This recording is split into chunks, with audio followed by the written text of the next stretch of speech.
আসসালামু আলাইকুম।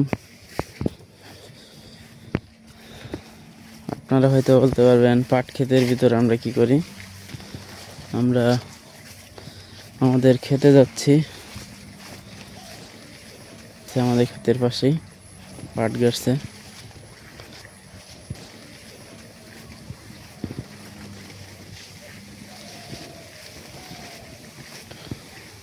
এই যে এসে পড়েছি।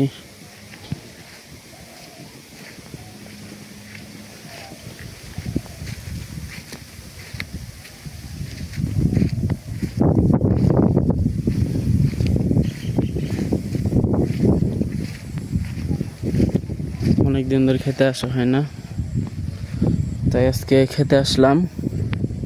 দেখি ক্ষেতের কি অবস্থা। দেখুন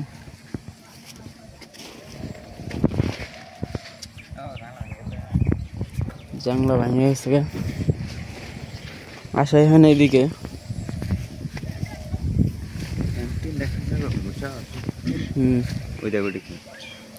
পটল গাছে লাউ তো পটল গাছের লাউ না ওটা,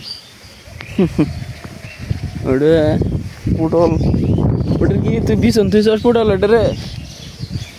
হ্যাঁ শিবম, পটল ওটারে বিছন তুই চাস?